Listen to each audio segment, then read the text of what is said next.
고! 달슨의 라이브!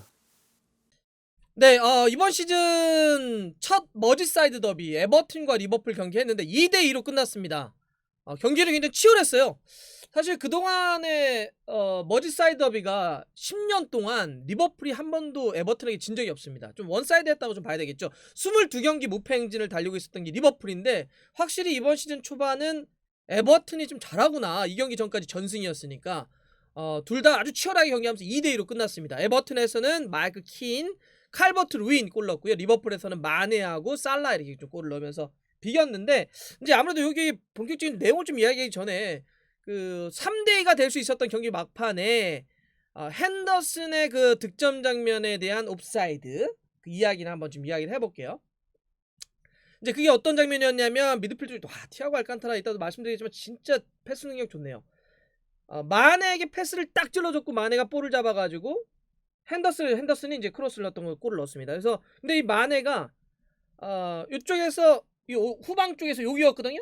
알칸타라가 이쪽에 있는 마네에게 주는 순간 여기서 이제 옵사이드였다라는 판정이 나왔습니다. 극세사 판정이죠. 그러니까 VAR 돌려가지고 뭐 선 걷겠죠.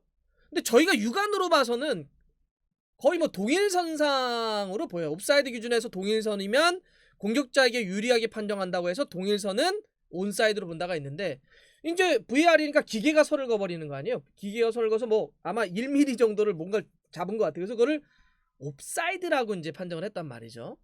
물론 아마 기계가 판정을 했고 컴퓨터가 판정을 했으니까 선을 그는 건 옵사이드는 그렇게 봐요. 그러니 뭐 조금이라도 이 앞에 있으니까 했겠죠. 근데 이게 우리가 이야기하는 그 정신이라고 할까요? 옵사이드 정신. 그러니까 수비수보다 앞서서 비겁하게 골 넣지 마라 라고 하는 게 옵사이드의 기본적인 정신입니다. 근데 진짜 모르겠어요.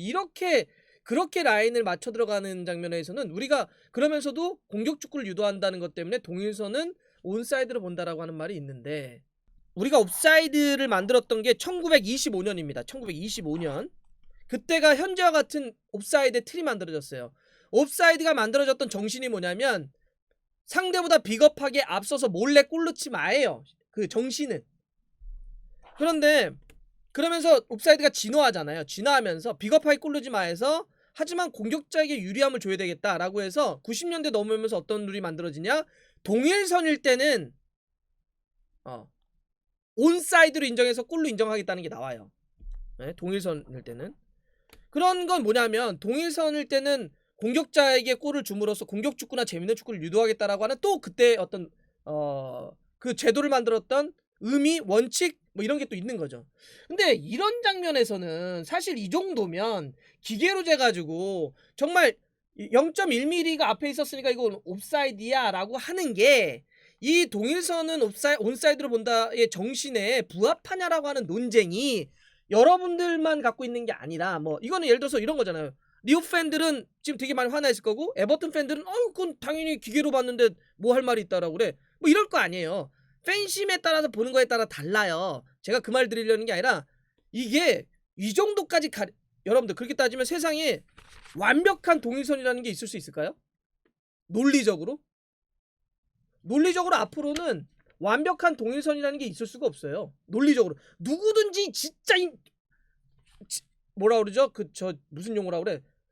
쪼개고 나노미터로 보면 누군가는 앞에 있겠죠. 그렇죠? 나노미터로 보면 누군가는 앞에 있을 거 아니에요. 근데 이제 그러면 동일선이라고 하는 말을 없애버려야지. 이제는 없어야 돼요. 그러면. 근데 왜 동일선, 그러면 이런 정도는 동일선으로 봐야 되지 않냐가 축구 규정을 따지는 국제축구평의회 아이팝이라고 있어요. 아이팝에서도 지난해부터 논의 중입니다. 이렇게 줄긋기 해서 이 정도는 동일선으로 봐야 되는 거 아니야? 이런 것까지 재가지고 자꾸 골이 아니라고 하면 축구의 재미가 떨어지잖아. 그러니 이렇게 하면 안 되라고 하는 논의가 있습니다. 그래서 이거에 대해서는 아마 뭐 자기가 어느 팀을 응원하느냐, 아니면 보는 관점에 따라서는 온사이드지, 아니야 이건 너무 무리해, 옵사이드야, 뭐 여러가지 의견이 있는 거 다 동의합니다. 공감도 하고요. 하지만 이런 논의도 있다.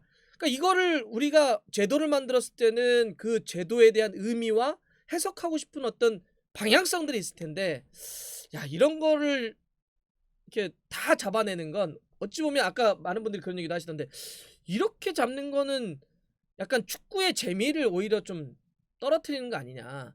뭐 축구의 미학? 뭐 이런 것들을 재미 막 할 수 있는데 그런 걸 딱 제가 이렇게 하는 거. 물론 이제 그 VAR이라고 하는 제도가 도입될 때 이미 약간 예견된 문제기도 했는데 오늘 그 문제가 나와서 말씀드린 겁니다. 이거는 국제축구 아이팝이라고 부르는데 국제축구 평의에서도 이 논의를 하고 있다. 예, 이 얘기는 좀 드리고 싶었고요. 자, 결과는 이제 2대2인데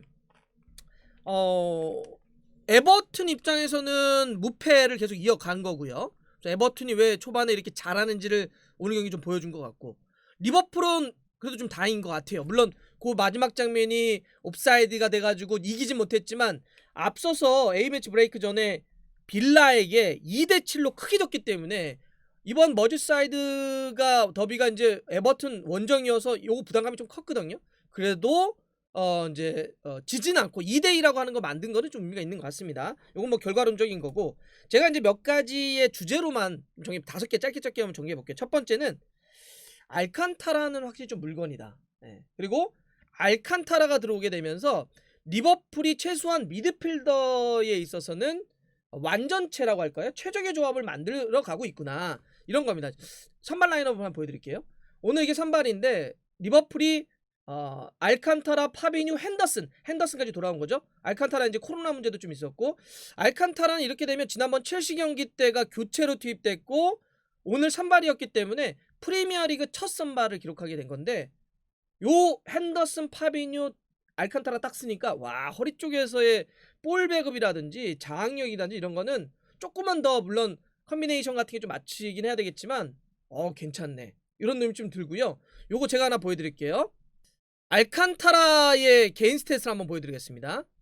리버풀 자 여기 좀만 키워드릴게요. 자 그럼 이따가 다시 좀 크게 해서 보여드리겠지만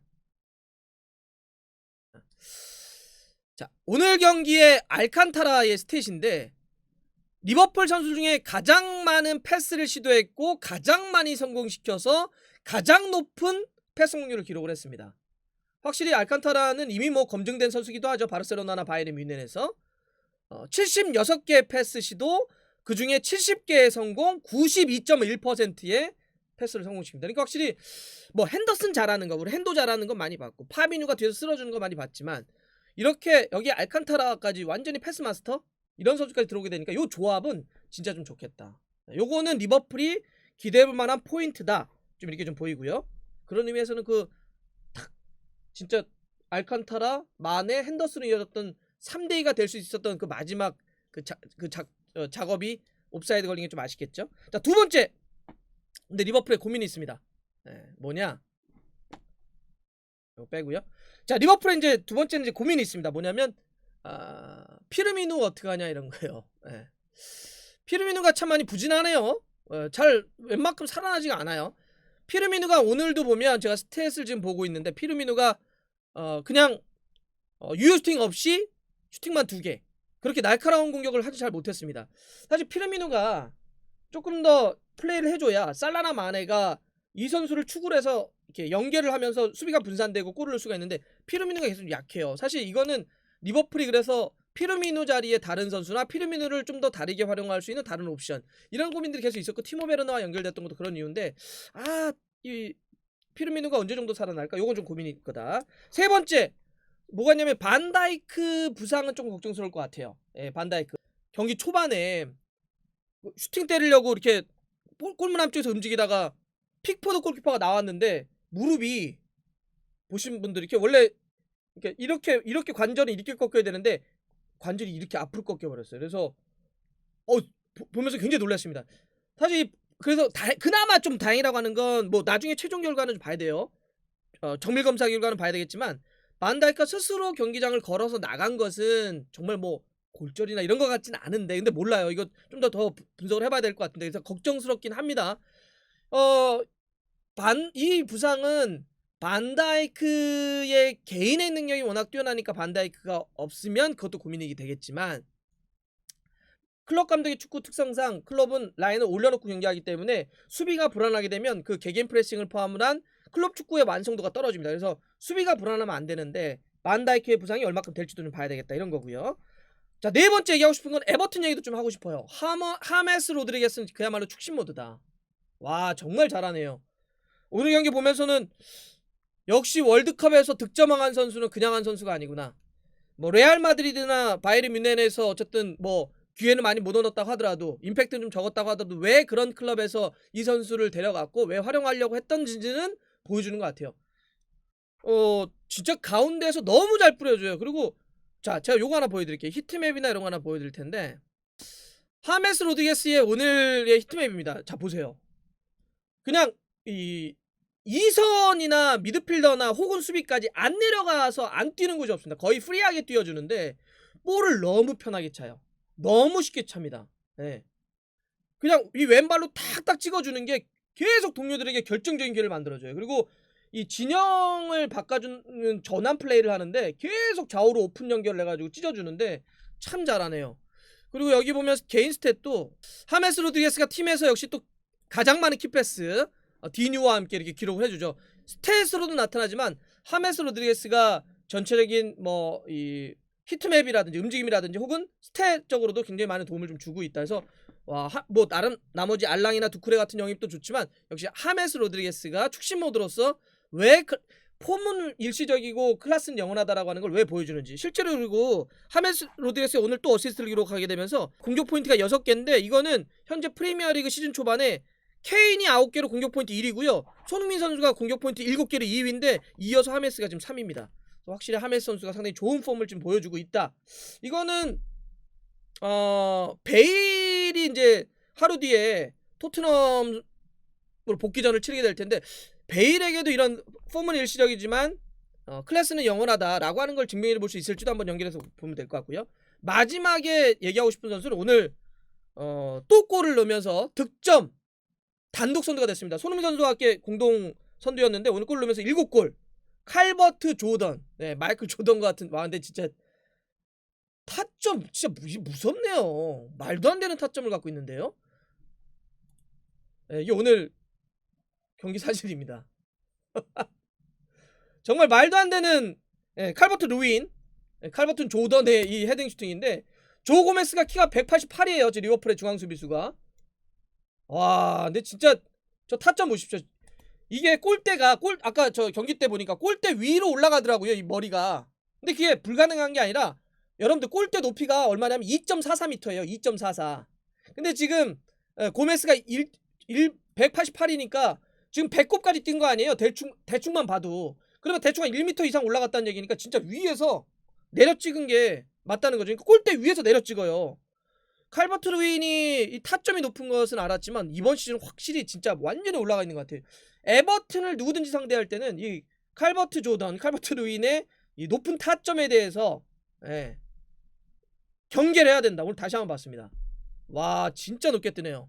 어마어마한데요. 뭐 손흥민 선수도 내일 하나 더 때려 넣으면 또 갖다 줄 수는 있을 텐데. 네, 그렇습니다. 그래서 오늘 이렇게 한번 정리를 해볼 수 있을 것 같아요.